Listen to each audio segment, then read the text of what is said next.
Hi viewers, welcome to my channel moms in Toronto. இன்றைக்கி நம்ம என்ன பார்க்க போகிறோம்னு பார்த்தீங்கன்னா, இப்போ வந்து ஈவினிங் டைம் தான்.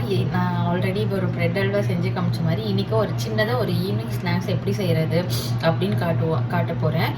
இது வந்து ரொம்ப சிம்பிளான ரெசிபி, ரொம்ப சிம்பிளான ஒரு எப்படி ஒரு 10 to 15 மினிட்ஸ்லேயே நம்ம பண்ணி கொடுத்துடலாம். வழக்கமாக ஹஸ்பண்ட்ஸ்லாம் ஈவினிங் ஆஃபீஸ் முடிச்சுட்டு வர சமயத்தில் நமக்கு வந்து அவங்களுக்கு ஏதாச்சும் ஒரு டீயோ, ஒரு 2 வடை, இல்லை ஒரு 2 போண்டா, அந்த மாதிரி ஏதாச்சும் ஒன்று செஞ்சு வச்சோன்னா வரவங்களும் ஹாப்பியாக இருப்பாங்க.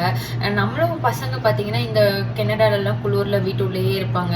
ஏதாச்சும் அவங்கள எங்கேஜாக வச்சுக்கணுன்னா சாப்பாடு நம்ம கேர்ள்ஸ் வந்து சமைச்சிக்கிட்டு பசங்களுக்கு அதை பசங்களும் வந்து நல்லா ஈவினிங் ஸ்நாக்ஸ் அந்த மாதிரி ஏதாச்சும் ஒன்று செஞ்சு கொடுத்தோன்னா அவங்களும் ஹாப்பியாக இருப்பாங்க, ப்ளஸ் நம்மளும் ஹாப்பியாக இருப்போம். அதனால நான் வந்து இன்றைக்கி வந்து சிம்பிளாக ஒரு மைசூர் போண்டா, அதான் நம்ம ஊர் டீ கடையிலலாம் இருக்கிற போண்டா சிம்பிளாக எப்படி செய்கிறது அப்படின்னு தான் உங்களுக்கு காட்ட போகிறேன். பாருங்கள், இப்போ வந்து என் ஹஸ்பண்ட் வந்து ட்ரெயின் ஏறிட்டேன், நான் இன்னும் ஒரு 15 மினிட்ஸில் வீட்டுக்கு வந்துடுவேன் அப்படின்னு சொல்லியிருக்காரு. நான் அதுக்குள்ளே அவருக்கு வந்து பால் காய்ச்சி சூடு பண்ணியும் வச்சிட போகிறேன். ஏன்னா போண்டாவோட டீயும் சேர்ந்து குடித்தா தான் ரொம்ப நல்லா இருக்கும்.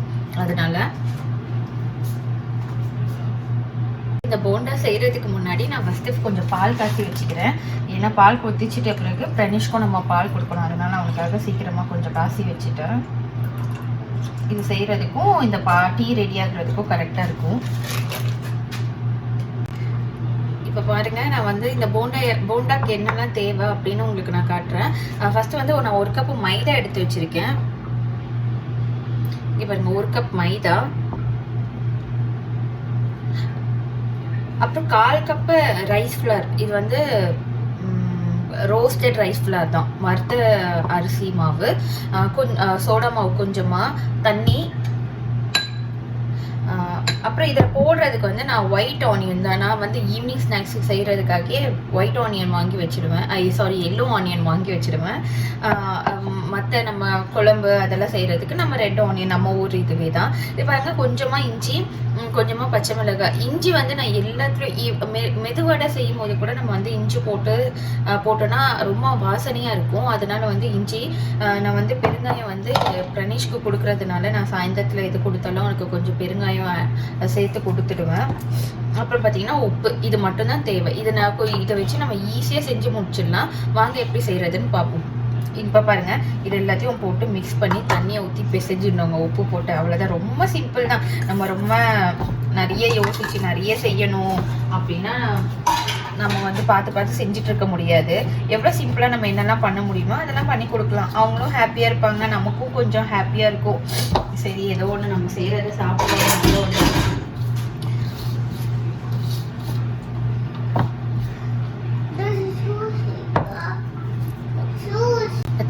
பார்த்தீங்கன்னா நான் வெங்காயம், பச்சை மிளகாய் இதெல்லாம் போட்டேன், உப்பும் ஆட் பண்ணியிருக்கேன். இப்போ இது கூட கொஞ்சமாக வந்து நம்ம பேக்கிங் சோடா ஆட் பண்ணிப்போம்.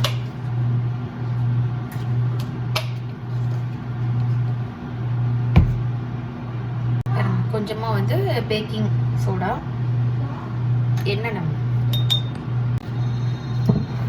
இப்போ இது கூட வந்து தண்ணி ஆட் பண்ணி அவ்வளோதான், பேட்டர் வந்து ரெடி ஆயிடுச்சு. பார்த்தீங்கன்னா உங்களுக்கே தெரிஞ்சிருக்குது, ரொம்ப ஈஸியாக நம்ம பண்ணிடலாம். ஸ்நாக்ஸை வந்து நமக்கும் கொஞ்சம் நல்லா இருக்கும்.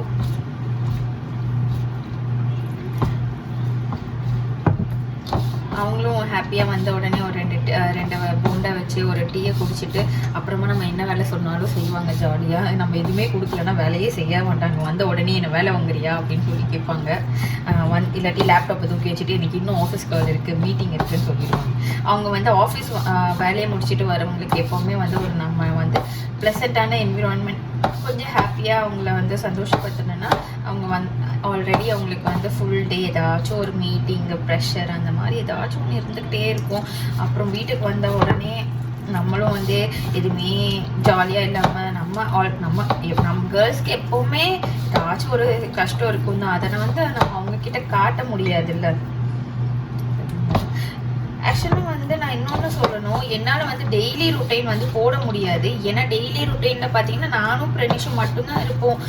அவர் ஆஃபீஸ் போயிடுவார், இங்கே நாங்கள் 2 பேர் மட்டும்தான் இருக்கோம். நாங்கள் 2 பேர் பெருசாக என்ன பண்ண போகிறோன்னு ஒன்றுமே இல்லாமல் டெய்லி அவனை ஏதாச்சும் கிளாஸ்க்கு கூட்டிகிட்டு போகிறது அதெல்லாம். ஆனால் நான் வீக்கெண்ட் ருட்டைன் போடுவேன் கண்டிப்பாக. என் ஹஸ்பண்டோட நாங்கள் இங்கெல்லாம் வெளியில் போகிறது, அப்புறம் இன்ஃபர்மேஷன் அதெல்லாம் கண்டிப்பாக உங்களுக்கு காட்டுவேன். ஆனால் டெய்லி ருட்டைன் வந்து எனக்கு கொஞ்சம் கஷ்டம் போடுறதுக்கு. ஆனால் டெய்லியும் நான் ஏதாச்சும் உங்களுக்கு வந்து ஒரு ரெசிபி அந்த மாதிரி பாருங்க. கொஞ்ச நேரத்துலேயே நம்ம வந்து போண்டாக்கான மாவு ரெடி ஆயிடுச்சு. இப்போ வந்து நான் பேன் ஹீட் பண்ணி இதில் போட்டு எடுக்க போகிறேன். அவ்வளோதான். அதுக்குள்ளே பார்த்தீங்கன்னா அப்போ என்னோடய பாலும் கொதி வந்துடுச்சு. நான் இப்போ இதில் வந்து கொஞ்சமாக டீ தூள் போட்டு பிரனிஷ்க்கு பால் எடுத்து வச்சுட்டு கொஞ்சமாக ஜிஞ்சர் டீ போட்டு கொடுத்துருவேன். இதான் என்னோட டெய்லியும் வந்து என்னோட டெய்லி ரொட்டீன். வேறு ஒன்றும் பெருசாக கிடையாது. ஏன்னா நம்ம இங்கே கெனடாவில் இருக்கிறதுனால நமக்கு almost full day as house ஒய்ஃபாக நமக்கு நிறைய டைம் கிடைக்கும். பார்த்தீங்கன்னா காலையிலேயே நம்ம வேலையெல்லாம் முடிச்சுட்டு அப்புறம் வந்து வீட்டில் சும்மா தான் இருப்போம். மோஸ்ட்லி வந்து நமக்கு நிறைய ஃப்ரீ டைம்ஸ் கிடைக்கும் ஹவுஸ் ஒய்ஃப்ஸ்க்கெல்லாம். அப்புறம் பார்த்தீங்கன்னா குழந்தைங்களுக்கும் உள்ளேயே தான் இருப்பாங்க, வேறு ஒன்றும் பண்ண முடியாது. ஏன்னா இங்கே வந்து மைனஸ் அந்த மாதிரி போகிறதில்ல. அதனால இப்போ நான் வந்து பேன் ஹீட் பண்ணிவிட்டு போண்டா போட ஆரம்பிச்சிடலாம். டீ போட்டுட்டேன். அதுக்கப்புறம் வந்து பிரனிஷ்க்கும் வந்து நான் கொஞ்சமாக ஸ்நாக்ஸ் போடுவேன். பிரனிஷ் வந்து லட்டு சாப்பிட்டுருந்தான். பாருங்க, லட்டு சாப்பிட்டு பாதி லட்டு எடுத்துட்டு வந்து வச்சுட்டுன்னு சொல்லிட்டு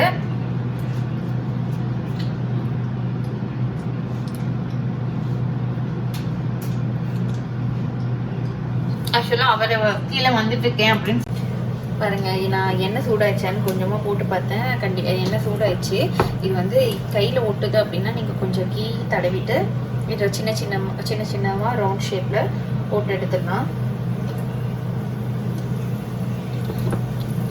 ஆக்சுவலாக எதுக்கு நான் இந்த மாதிரி செய்யணும் அப்படின்னா பார்த்தீங்கன்னா, நம்ம ஊரில் வந்து போவாங்க டீ கடையில் ஒரு கீழே போவாங்க, ஆஃபீஸ் கீழே போவாங்க. போன உடனே ஒரு டீயை குடிச்சிட்டு ஒரு 2 வடையை சாப்பிட்டு வருவாங்க. ஆனால் இங்கெல்லாம் அப்படி பண்ண முடியாதுல்ல. கீழே போனாலும் காஃபி அதெல்லாம் கிடைக்கும். ஆனாலும் பார்த்தீங்கன்னா பர்கர், அப்புறம் வந்து டிம்பேட்ஸ், அந்த மாதிரி சின்ன டோனட்ஸ் அந்த மாதிரி தான் கிடைக்கும். நம்ம ஊர் இதெல்லாம் மிஸ் பண்ணுவாங்க. அதனால வந்து நம்ம ஊரை வந்து மிஸ் பண்ணக்கூடாதுன்றதுனால நம்ம எவ்வளோ முடிஞ்ச அளவுக்கு வீட்டிலேயே சமைச்சு நம்ம சாப்பிடணுமோ அதனால நான் கொஞ்சமாக அவருக்கு சின்னதாக ஏதாச்சும் நம்ம ஊர் ஃபுட் இதெல்லாம் வந்து நாங்கள் 2 பேருமே பைக்கில் போகும்போது சாப்பிடுவோம்.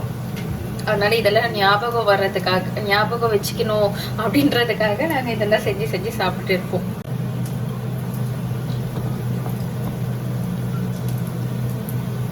டீயும் அந்த பக்கம் ரெடி ஆயிடுச்சு. ஆல்மோஸ்ட் அவர் வந்த உடனே நம்ம ஃபில்டர் பண்ணி கொடுத்துட வேண்டியது தான்.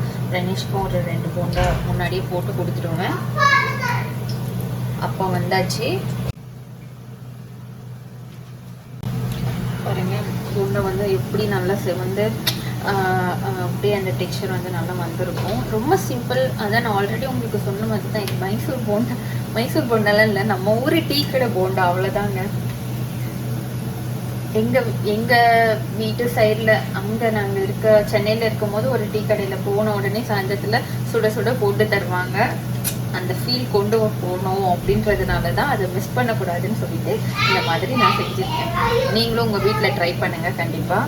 இந்த டீயை பார்த்தீங்கன்னா இது ஜிஞ்சர், ஏலக்காய் நான் 2த்தையும் போட்டு டீ நல்லா கொதிக்க வச்சுருக்கேன். நம்ம இதை சாப்பிட்டு ஆல்ரெடி இதில் நம்ம பெருங்காயம் போட்டிருக்கோம், நம்ம வெங்காயம் இஞ்சி போட்டிருக்கோம். அதனால நமக்கு ரொம்ப டைஜஸ்டிவ் ப்ராப்ளம், ஈவினிங்கில் சாப்பிட்டோன்னா டைஜஸ்டிவ் ஆகாது அப்படின்லாம் நினைக்காதீங்க. ரொம்ப ஈஸியாக டைஜஸ்ட் ஆகிடும். பசங்களுக்கும் நம்ம தாராளமாக கொடுக்கலாம். இது ரொம்ப சாஃப்டாக இருக்கும். ஆக்சுவலாக நான் அப்போ உங்களுக்கு காட்டுறேன் பாருங்கள். வெந்த அப்புறம்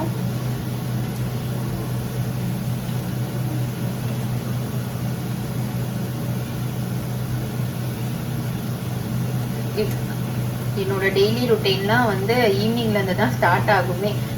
காலையிலலாம் வந்து நாங்கள் இங்கே வந்து நைட்டு வைக்கிற சாதத்தையே காலையில் கூட நாங்கள் இருந்தால் மேனேஜ் பண்ணிப்போம். ஏன்னா இந்த கிளைமேட்டுக்கு வந்து கெட்டெல்லாம் போகாது. அதனால் அப்படியே மேனேஜ் பண்ணிப்போம். ஈவினிங் வந்து எப்போவுமே ஃப்ரெஷ்ஷாக, நைட்டு வந்து ஃப்ரெஷ்ஷாக சமைச்சு சாப்பிட்றது பழக்கம். ஏன்னா நம்ம குழந்தைங்களுக்கு கொடுக்குறது. சம்டைம்ஸ் நான் மதியமே கூட சமைச்சு வச்சுடுவேன். அவ்வளோதான். பிரனிஷ் வந்து விளையாட ஆரம்பிச்சுட்டா இனிமேல் பேக்ரவுண்ட் வைஸ் பயங்கரமாக கேட்கும். பாருங்க, நல்லா ப்ரௌனாக நம்ம வடை மாதிரியே அந்த கலருக்கு நல்லா வந்துருச்சு. மைதா தான் போட்டோம். மைதாலேயே வந்து நீங்கள் அரிசி மாவு கூட சேர்க்காம வெறும் மைதா மாவு, வெங்காயம், பச்சை மிளகாய், பெருங்காயம் போட்டு நீங்கள் செய்ய ஸ்டார்ட் பண்ணலாம். நான் கொஞ்சம் அரிசி மாவு ஆட் பண்ணிப்பேன். ஜஸ்ட் 2 மினிட்ஸில் நீங்கள் செஞ்சு முடிச்சிடலாம். இது ஆறின உடனே அவ்வளோ சாஃப்டாக டீயில் தொட்டு சாப்பிட்ற மாதிரி நல்லாயிருக்கும்.